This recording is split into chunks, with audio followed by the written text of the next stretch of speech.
জুলাই এমন একটা প্রাপ্তি আমাদেরকে দিয়েছে যে আমরা যা চাই নাই তার চাইতে বেশি পেয়েছি।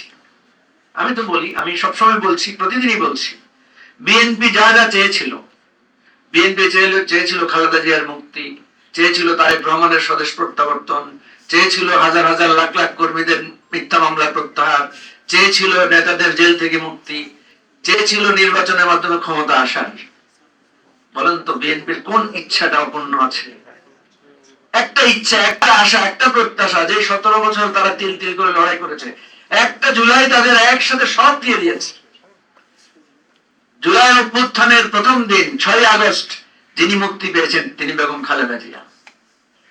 জুলাই অভ্যুত্থানের পরে প্রথম সরকারের আদেশে অ্যাটর্নি জেনারেল নির্ধারণ হয়েছে, প্রথম অর্ডার বিএনপির নেতা বর্তমান আইনমন্ত্রী উনি অ্যাটর্নি জেনারেল হিসেবে নিয়োগ পেয়েছেন। আমি কি কোনো কিছু বানাই বলছি, মিথ্যা বলছি? বলেন।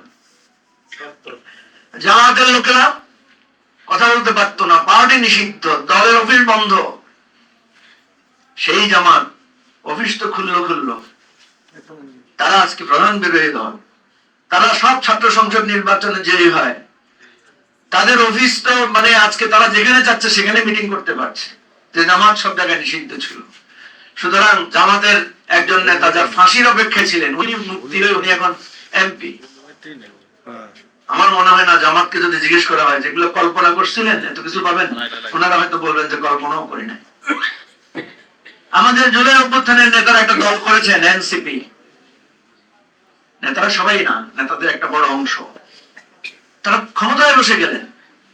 আজকে তারা বিরোধী দলের গুরুত্বপূর্ণ আসনে মানে 8টা বা 9টা এমপি হয়ে গেছেন। তারা একটা দল জন্ম হওয়ার 1-1.5 বছরের মাথায় তারা পার্লামেন্টের তৃতীয় শক্তি। তাহলে বলেন প্রাপ্তির কি কোনো হিসাব মেলানো যাবে? হিসাব মেলানো যাবে না। তাহলে জুলাই যে এত অকাতরে দিল আমাদেরকে, একাতরে আমরা পেলাম, আমরা শুধু এখনো আক্ষেপ করি কি পাই নাই, কি পাইলাম না, জুলাই আমাদের কি দিল না।